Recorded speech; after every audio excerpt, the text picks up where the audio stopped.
Good morning dear students. जैसा कि आपको ग्रेविटेशन के पार्ट 3 में मैंने बताया था कि हम जब पार्ट 4 स्टार्ट करेंगे तो आपको Kepler's law of planetary motions समझाएंगे। आपको बताया गया था कि किसी भी ऑर्बिट में या किसी प्लैनेट्स के चारों तरफ उसके जो नेचुरल सैटेलाइट्स कैसे मूव करते हैं, उस मोशन को सबसे पहले डिस्क्राइब किया कॉज ऑफ प्लैनेटरी मोशन, यानी इस प्लैनेट के मोशन का कारण क्या है। ये मिस्टर आइजैक न्यूटन ने एक्सप्लेन किया कि ये ग्रेविटेशनल के कारण प्लैनेटरी मोशन कर रहे हैं। लेकिन लॉ ऑफ प्लैनेटरी मोशन जो है वो मिस्टर जोहान्स कैप्लर ने दिया था, उसी की आज हम चर्चा करेंगे। उन्होंने 3 लॉ दिए थे। फर्स्ट लॉ है law of orbits. Law of orbits, orbits यानी हिंदी में बोलते हैं कक्षा, यानी ऑर्बिट्स का नियम दिया। इन्होंने क्या बताया? इन्होंने बोला कि जितने भी प्लैनेट्स हैं वो सन के चारों तरफ एक इलेप्टिकल पथ पर रिवॉल्यूशन कर रहे हैं। सपोज कि ये हमारा सन है। अब इसके चारों तरफ जो भी प्लैनेट्स हैं वो इलेप्टिकल पथ पर, इट मीन्स लाइक दिस,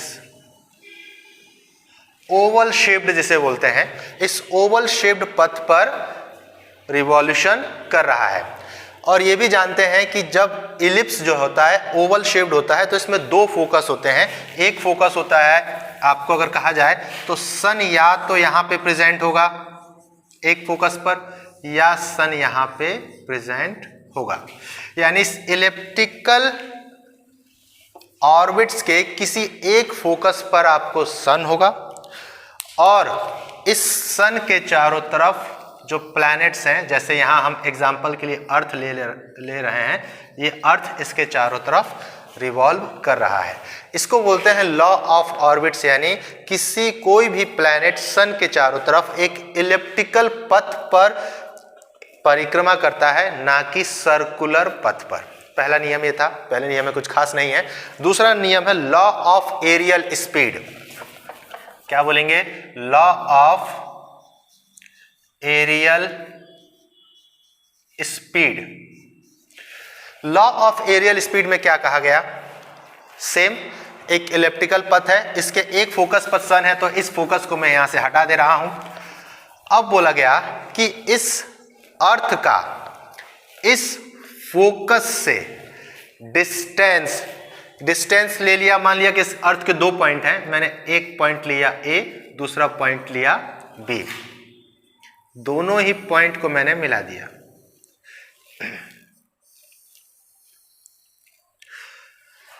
अब सन यहां सबसे दूर था, अब ये अर्थ जो है सन से सबसे दूर है।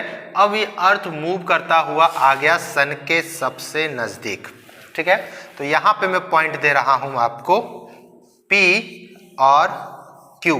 तो ये सन से जो इसकी मीन डिस्टेंस है, ये मीन डिस्टेंस है, जानते हैं सन से जो मीन डिस्टेंस है, यहां पे जब अर्थ था तो इसकी मीन डिस्टेंस सन के फोकस से, और जब अर्थ पॉइंट Q पर आ गया तब इसकी मीन डिस्टेंस अर्थ से। तो यहां पे आपको दिख रहा है, इस सन को मैं नाम देता हूं, एस रिप्रेजेंट कर रहा हूं, तो मुझे दिख रहा है कि यहां 2 एरिया हैं। एक है S A B, area S A B, और area S P Q, area S P Q. ये आपको कुछ इस टाइप से लग रहा होगा, सर्किल में आपने पढ़ रखा है, इसको आप सर्किल में सेक्टर के रूप में पढ़ते हैं, आपने पढ़ रखा है ये। तो इसका एरिया कैसे फाइंड किया जाता है आप जानते हैं। तो अब सेकेंड लॉ बोलता है कि लॉ ऑफ एरियल स्पीड के अनुसार अगर किस अर्थ का सन के फोकस से जो एवरेज डिस्टेंस है, उस एवरेज डिस्टेंस को अगर मिला देता हूं मैं इस पॉइंट पर ए और बी पर, तो टाइम टी में, क्या दोनों के लिए टाइम टी में जितना अर्थ ए से बी तक जाने के लिए एरिया कवर कर रहा है, उतना ही टाइम टी में पी से क्यू तक आने में एरिया कवर करेगा। इसे बोलते हैं एरियल स्पीड। कहने का मतलब क्या हुआ कि अर्थ द्वारा टाइम टी में कवर किया गया एरिया और यहाँ टाइम टी में कवर किया गया एरिया दोनों ही इक्वल है। इसका क्या मतलब हुआ? जब एरिया इक्वल है तो यहाँ पे देख रहे हैं कि ए से बी तक जाने में अर्थ थोड़ा शॉर्ट डिस्टेंस कवर कर रहा है।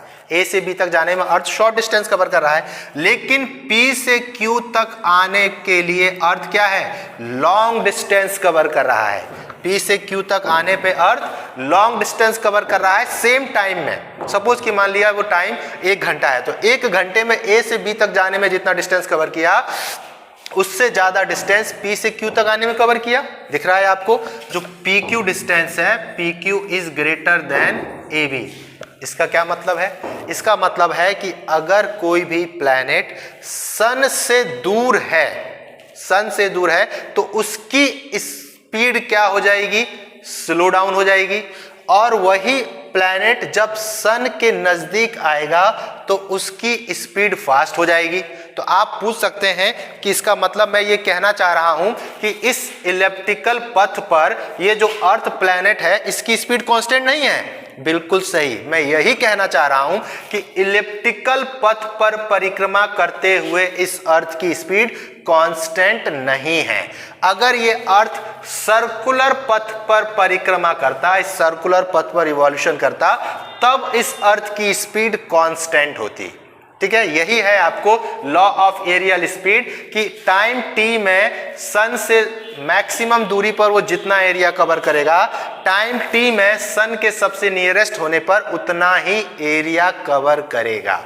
मैं यही कह रहा हूं कि जो एरियल स्पीड है वो उसकी कांस्टेंट नहीं है। ठीक है, सेकेंड लॉ बात करते हैं। सेकेंड लॉ है लॉ ऑफ पीरियड्स। इसको हम देख लेते हैं। हमने देखा law of areal speed, second law. अब देखते हैं law of periods. Law of periods में क्या बताया गया? बोला गया कि ये आपको इलिप्टिकल पथ है, इस इलिप्टिकल पथ में आपको सन एक फोकस पर है, तो इस सन से जो मीन डिस्टेंस है, माना कि जो प्लैनेट है उस प्लैनेट की मीन डिस्टेंस कितनी है? आप मान लीजिए कि उस प्लैनेट की मीन डिस्टेंस है r, यहां से यहां इस प्लैनेट की मीन डिस्टेंस है r। ठीक है, यानी अर्थ इस सन के फोकस से, सन के सेंटर से अर्थ के सेंटर के बीच का मेन डिस्टेंस है r। अब अर्थ जो इसको चारों तरफ टाइम ऑफ पीरियड जो है अर्थ का एक चक्कर पूरा करने में लगा समय जो है उसको रिप्रेजेंट कर रहे हैं t से। ये टाइम ऑफ पीरियड हो गया, एक चक्कर अर्थ के सन के चारों तरफ एक चक्कर लगाने में लगा समय, यह है आपको अर्थ। अब क्या बता रहे हैं?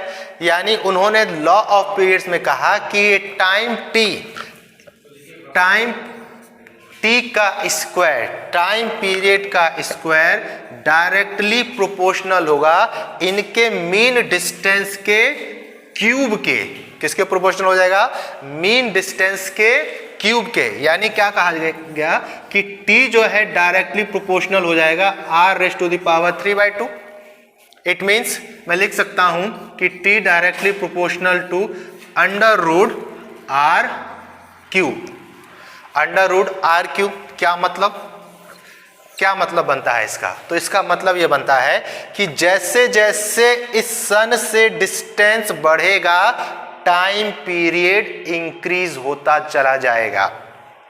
जो सन के सबसे नजदीक होगा उसका टाइम पीरियड कम होगा, यानी सन के चारों तरफ जल्दी चक्कर लगा लेगा। जैसे हम जानते हैं मरकरी, हमारा बुध जो है सन के सबसे नजदीक है, उसको सूर्य के चारों तरफ चक्कर लगाने में बहुत कम समय लगता है, 86 या 88 डेज लगते हैं। उससे ज़्यादा दूर है शुक्र, उसके बाद आती है पृथ्वी, मंगल, बृहस्पति, और सबसे दूर है आपको नेपच्यून। तो नेपच्यून को हम जानते हैं जैसे जैसे सन से दूरी बढ़ रही है समय बढ़ता जा रहा है। जैसे अर्थ कहें तो अर्थ मरकुरी से ज़्यादा दूर है, तो अर्थ को 365 दिन लग जाते हैं चक्कर लगाने में। नेपच्यून की बात करें तो नेपच्यून को 166 ईयर्स लग जाते हैं, 166 या 165 ईयर्स लग जाते हैं। यानी क्या देख रहे हैं कि जैसे जैसे आर बढ़ रहा है टाइम पीरियड, यानी सन के चारों तरफ चक्कर लगाने का जो समय है वो इंक्रीज होता जा रहा है। सेकेंड लॉ से क्या देखा था, लॉ ऑफ एरियल स्पीड से, कि जो सन के नजदीक होगा उसकी स्पीड ज्यादा होगी और जो सन से दूर होगा उसकी स्पीड क्या होती जाएगी, कम होती चली जाएगी, क्योंकि इलिप्टिकल पथ पे जो प्लैनेट्स है उसका मोशन कांस्टेंट नहीं होता है। सन से दूर होगा तो स्पीड स्लो होगी, सन के नज़दीक होगा तो स्पीड स्लो डाउन हो जाएगी। यही तीन लॉ जो हैं वो कैप्लस लॉ ऑफ प्लैनेटरी मोशन कहलाते हैं, यानी जो प्लैनेट के मोशन को डिस्क्राइब करते हैं। लेकिन cause of planetary motion planets के इस प्लैनेटरी मोशन का जो कारण है वो ग्रेविटेशनल लॉ है, ये आपको मिस्टर न्यूटन ने बताया था। तो आपने देखा प्लैनेटरी मोशन। अब हम देखते हैं आगे फ्री फॉल के बारे में पढ़ लेते हैं कि फ्री फॉल क्या होता है। अब हम देखते हैं फ्री फॉल कि फ्री फॉल क्या होता है। तो जानते हैं फ्री फॉल यानी मुक्त रूप से गिरती हुई कोई वस्तु। अगर हम छत पे जाके किसी भी ऑब्जेक्ट को ऐसे फ्रीली छोड़ दें तो क्या देखेंगे, वो ऑब्जेक्ट बिल्कुल अपने आप नीचे की ओर चली आएगी और जैसे जैसे ऑब्जेक्ट अर्थ की ओर आएगी उसकी स्पीड इंक्रीज होती चली जाएगी। यही कारण है कि हमारे हाथ से हमारा मोबाइल भी छूट जाता है तो नीचे की ओर ही गिरता है और गिर के टूट जाता है। तो मुक्त रूप से गिरती हुई वस्तु, फ्री फॉल मीन्स मुक्त रूप से गिरती हुई वस्तु। अब इसमें हम देखेंगे कि ग्रेविटेशन जो जी, स्मॉल जी है, उस स्मॉल जी का क्या रिलेशन है ऑब्जेक्ट के मास से और उसकी हाइट से। सपोज कि हमने माना कि ऑब्जेक्ट का मास जो है स्मॉल m है, ऑब्जेक्ट का मास स्मॉल m है। अब हम क्या जानते हैं, हम जानते हैं कि अर्थ हर एक ऑब्जेक्ट को अपनी ओर खींचेगा, ठीक है, खींचेगा, लगाएगा ग्रेविटेशनल फोर्स जिसे जानते हैं F equal to capital G. आप जानते हैं ये यूनिवर्सल ग्रेविटेशनल कांस्टेंट है जिसको हेनरी कैवेंडिश ने फाइंड किया था। अर्थ का मास यहाँ हो गया me, मास ऑफ ऑब्जेक्ट हो गया m और दोनों के बीच का डिस्टेंस हो गया d स्क्वायर। लेकिन जब भी हम अर्थ के रिस्पेक्ट में, अर्थ पे किसी ऑब्जेक्ट और अर्थ का जब फोर्स कंपेयर करते हैं तो हम यहाँ डिस्टेंस जो है वो अर्थ के रेडियस को कंसीडर करते हैं। तो इसलिए यहाँ मैं d को हटा के अर्थ का रेडियस r लिख देता हूँ और r का स्क्वायर कर देता हूँ, ठीक है। अब आप पढ़ चुके हैं कि चैप्टर फोर्स में पढ़े हैं कि फोर्स बराबर होता है मास इनटू एक्सेलरेशन। मास क्या होता है, तो लगने वाला फोर्स F बराबर m इंटू जी। यहाँ एक्सेलरेशन हो जाएगा आपको स्मॉल g जो कि अर्थ आप पे लगा रही है, ग्रेविटी। दोनों ही फोर्स की वैल्यू है, दोनों को बराबर कर देते हैं। F बराबर हम रखेंगे mg बराबर capital G mass of earth m r square. यहाँ देख रहे हैं कि स्मॉल m से स्मॉल m कैंसिल, यानी जो कैपिटल G है वो डिपेंड कर रहा है universal constant mass of earth और रेडियस का स्क्वायर। यानी ये जो स्मॉल g है ये ऑब्जेक्ट के मास से इनडिपेंडेंट, यानी ऑब्जेक्ट के मास से फ्री है। इससे यहाँ कहीं भी ऑब्जेक्ट के मास के बारे में चर्चा नहीं की गई है। इसका मतलब कि इस g को कोई प्रभाव नहीं पड़ता कि ऑब्जेक्ट 100 किलो का है, 100 क्विंटल का है या वो 1 ग्राम का है। यानी दोनों पे ही, तीनों पे ही ये इक्वल फोर्स अप्लाई करेगा, ठीक है। देख लेते हैं कितना अप्लाई करेगा स्टैंडर्ड फॉर्म। g की वैल्यू हम जानते हैं, g एक यूनिवर्सल ग्रेविटेशनल कांस्टेंट है -11। मास ऑफ अर्थ आप जानते ही हैं 6 इंटू 10⁻24 kg और अर्थ का रेडियस आपको मैं बता ही चुका हूं 6.4 इंटू 10⁻6 मीटर। इन सभी वैल्यू को आप यहाँ पुट करोगे और g को काउंट करोगे तो g का वैल्यू लगभग 9.8 आएगा, ठीक है, आएगा। अब यहाँ यूनिट क्या होनी चाहिए g की, तो यूनिट देख रहे हैं कि ये जो g की यूनिट होगी ये एक प्रकार का एक्सेलरेशन है, इसलिए 9.8 मीटर पर सेकेंड स्क्वायर। एक्सेलरेशन का जो यूनिट होता है 9.8 मीटर पर सेकेंड स्क्वायर, यानी हर एक सेकेंड इस g की वैल्यू में 9.8 मीटर पर सेकेंड स्पीड की वेलोसिटी का इंक्रीमेंट होगा। अब मैंने यहाँ वेलोसिटी क्यों बोला, क्योंकि यहाँ कैपिटल G एक्सेलरेशन है और ये G जो है एक वेक्टर क्वांटिटी है। ये मैं आपको वीडियो के पहले बता चुका हूं कि स्मॉल जी एक वेक्टर क्वांटिटी है और ये जो कैपिटल जी है ये एक स्केलर क्वांटिटी है, क्योंकि इसके पास सिर्फ मैग्नीट्यूड है, डायरेक्शन नहीं है। लेकिन इस जी के पास मैग्नीट्यूड भी है और डायरेक्शन क्या है, तो direction always towards the earth, हमेशा अर्थ की ओर ही रहेगा। ठीक है, ये है आपको फ्री फॉल। आज के लिए इस वीडियो में इतना ही। Thank you.